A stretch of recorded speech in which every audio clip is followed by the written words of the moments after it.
Welcome friends, अभ्यास online class की इस नए वीडियो में मैं कृष्णा आप सभी का स्वागत करता हूं। दोस्तों, आज के इस नए वीडियो सेशन में मैं आपके लिए फिर से हाजिर हुआ हूं विज्ञान के बहुत ही महत्वपूर्ण प्रश्नों को लेकर के, जो छत्तीसगढ़ कक्षा 10वीं के विज्ञान विषय से संबंधित है। जो हमारा आज का टॉपिक है 11वां नंबर का आधातुओं का रसायन, और हमारा 12वां नंबर का जो टॉपिक है विद्युत की चुंबकीय प्रभाव, इससे रिलेटेड जो है क्वेश्चन पूछे गए हैं।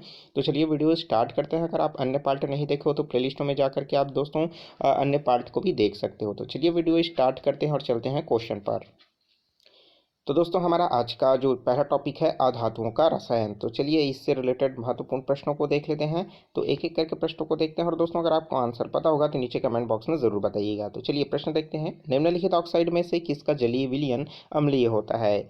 Na2O का, या CO2 का, MgO का, या फिर H2O का? तो आप सभी को पता होगा कौन सा जो है जिसका ऑक्साइड जो है जलीय विलयन अम्लीय होता है। तो दोस्तों आप सभी को पता होगा कार्बन डाइऑक्साइड का जलीय विलयन किस तरीके का होता है। तो इसका जो जलीय विलयन होता है जो है अम्लीय प्रकार का होता है। किसका? कार्बन डाइऑक्साइड का। तो ऑप्शन नंबर बी इसके लिए क्या हो जाएगा? करेक्ट आंसर हो जाएगा। ऑप्शन नंबर ड देखें तो ये क्या होता है? एक प्रकार का जल जो है उदासीन होता है, ना तो अम्ल होता है ना तो क्षार होता है। तो और सोडियम और मैग्नीशियम दोनों के दोनों किसके अंतर्गत आते हैं? क्षार के अंतर्गत आते हैं। तो इसका ऑक्साइड भी क्या रहेगा? क्षार ही रहेगा। तो सिंपल सा प्रश्न है, आसानी से आप इसको सॉल्व कर सकते थे। चलिए नेक्स्ट क्वेश्चन देखते हैं। निम्नलिखित में से कौन सा तत्व जो है अपरूपता नहीं दिखाता है? तो निम्नलिखित में से कौन सा जो तत्व है अपरूपता नहीं दिखाता? सोडियम, ऑक्सीजन, सल्फर या फास्फोरस? तो इसमें करेक्ट आंसर जो हो जाएगा वो क्या हो जाएगा? सोडियम। ऑप्शन नंबर इसके लिए करेक्ट आंसर हो जाएगा। चलिए नेक्स्ट क्वेश्चन देखते हैं।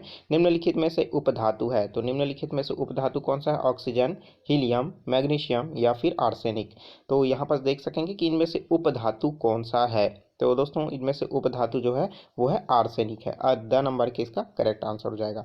चलिए नेक्स्ट क्वेश्चन देखते हैं। उत्कृष्ट गैसें अन्य तत्वों से क्रिया नहीं करती है, क्योंकि? तो उत्कृष्ट गैसें जो होती है अन्य तत्वों से क्रिया क्यों नहीं करती है दोस्तों? कि वे एक परमाणु गैस ही होती है, या फिर परमाणु का आकार छोटा होता है, या बाह्य कक्ष पूर्ण रूप से भरा होता है, या फिर अधिक मात्रा में पाई जाती है। तो उत्कृष्ट गैसें जो है अन्य तत्वों से क्रिया नहीं करती है। इसका रीज़न क्या है?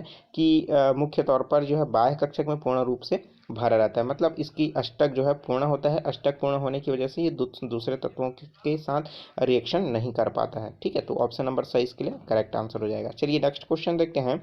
पोटेशियम परमैंगनेट को गर्म करने पर प्राप्त होने वाली गैस कौन सी होती है? तो पोटेशियम परमैंगनेट आपने देखा होगा कि इसका चूर्ण जो होता है वो ब्लैक कलर का होता है। जब हम इसको जल में डाल देते हैं तो ये बैंगनी रंग का हो जाता है। ठीक है, तो देखिए अब जब हम इसको गर्म करेंगे तो कौन सा गैस निकलता है? नाइट्रोजन, ऑक्सीजन, हाइड्रोजन या फिर हीलियम?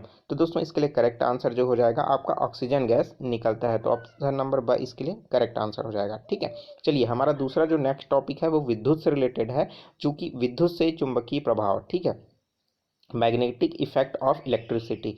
तो चलिए प्रश्न को एक एक करके देखते हैं और इसको सॉल्व करने की कोशिश करते हैं। देखिए सबसे पहला है कि चुंबकीय बल रेखाएं निर्धारित करती है। तो चुंबकीय बल रेखाएं किसको निर्धारित करती है? चुंबकीय क्षेत्र की आकृति को, चुंबकीय क्षेत्र की दिशा को, या चुंबकीय क्षेत्र के परिणाम को, या फिर चुंबकीय क्षेत्र का परिणाम व दिशा को। ठीक है, तो यहाँ पास इसके लिए करेक्ट आंसर जो हो जाएगा वो क्या हो जाएगा? ब हो जाएगा। ठीक है, तो चुंबकीय क्षेत्र की दिशा, ऑप्शन नंबर ब इसके लिए करेक्ट आंसर हो जाएगा। ठीक है, चलिए नेक्स्ट क्वेश्चन देखते हैं। सीधे धारावाही चालक तार में नजदीक चुंबकीय क्षेत्र होता है। तो देखिए सीधी जो धारावाही चालक तार के नजदीकी चुंबकीय क्षेत्र जो होता है वो क्या होता है? चालक तार की समांतर क्षेत्र की रेखाएं, चालक तार के लंबवत क्षेत्र की रेखाएं, चालक तार के केंद्र व सकेंद्रीय वितरी की रेखाएं, या फिर तार के प्रारंभ में जो है त्रिज्यीय क्षेत्र की रेखाएं? तो इसके लिए दोस्तों करेक्ट आंसर जो हो जाएगा वो क्या हो जाएगा? ऑप्शन नंबर स चालक तार के केंद्र पर संकेंद्रीय रेखाएं। तो ऑप्शन नंबर सही इसके लिए करेक्ट आंसर हो जाएगा। ठीक है, तो चलिए यहाँ पर सब देख लेते हैं नेक्स्ट क्वेश्चन। परिनालिका के अंदर चुंबकीय क्षेत्र होता है। तो परिनालिका के क्षेत्र के अंतर्गत चुंबकीय बिंदुओं पर अलग अलग होता है, एक समान शून्य होता है, या फिर शून्य होता है, या इनमें से कोई नहीं। परिनालिका आपने देखा होगा कि एक नली की तरीके का होता है, उस पर जो है लपेट करके चुंबकीय क्षेत्र जनरेट किया जाता है। तो उसके बीच के अंदर का जो खोखला भाग होता है उसके अंदर की स्थिति को ये पूछ रहा है। तो सभी चुंबकीय के अंदर क्या होता है? अलग अलग होता है, भिन्न भिन्न, एक समान होता है, या शून्य होता है, या इनमें से कोई नहीं। तो इसके लिए करेक्ट आंसर जो हो जाएगा ऑप्शन नंबर जो है मतलब सभी की जगह क्या होता है? एक समान होता है। तो ऑप्शन नंबर 22 के लिए करेक्ट आंसर हो जाएगा। चलिए नेक्स्ट क्वेश्चन देखते हैं। विद्युत चुंबकीय प्रेरण की घटना है। तो विद्युत चुंबकीय प्रेरण की घटना क्या है? किसी वस्तु को अवशोषित करना, किसी कुंडली को घुमाने की प्रक्रिया, किसी कुंडली में चुंबकीय क्षेत्र उत्पन्न करना, या फिर कुंडली में प्रेरित उत्पन्न धारा करना जब कुंडली और चुंबकीय क्षेत्र पर कोई भी गतिमान ना हो। तो यहाँ पास इसके लिए करेक्ट आंसर जो हो जाएगा, किसी वस्तु को क्या करना, मतलब आवेशित करना, किसके लिए, विद्युत चुंबकीय प्रेरण के लिए घटना में ये घटना घटित होती है।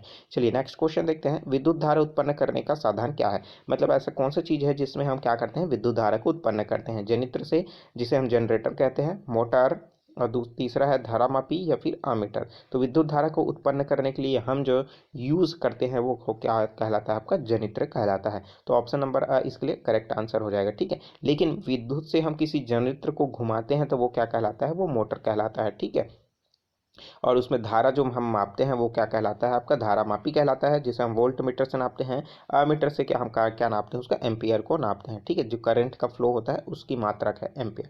ठीक है, तो ये था दोस्तों महत्वपूर्ण प्रश्न। हमने दो टॉपिक इसमें कवर किया है, अधातुओं का रसायन और विद्युत के चुंबकीय प्रभाव को। तो इससे रिलेटेड आपको कोई भी डाउट है या कोई भी सवाल है तो नीचे कमेंट बॉक्स खाली है, कमेंट करके आप पूछ सकते हैं। ठीक है, अगर कोई भी वीडियो आप देख रहे हैं और अन्य पार्ट आपको चाहिए तो अभी तक चैनल को अभी तक आपने सब्सक्राइब नहीं किया, सब्सक्राइब करके नोटिफिकेशन बेल आता है ज़रूर ऑन कर लीजिए। ठीक है, और वीडियो अच्छा लगता है दोस्तों तो वीडियो को ज़रूर लाइक कर दीजिए। अन्य पार्ट प्लेलिस्ट पर सजो करके रखा है, नीचे डिस्क्रिप्शन में भी लिंक दे रखा है, वहाँ से आप देख सकते हैं। इसका PDF आप मेरे टेलीग्राम चैनल पर जा करके आसानी से डाउनलोड कर सकते हैं। तो चलिए मिलते हैं दोस्तों नए वीडियो में नई जानकारी के साथ। Take care, all the best, जय हिंद।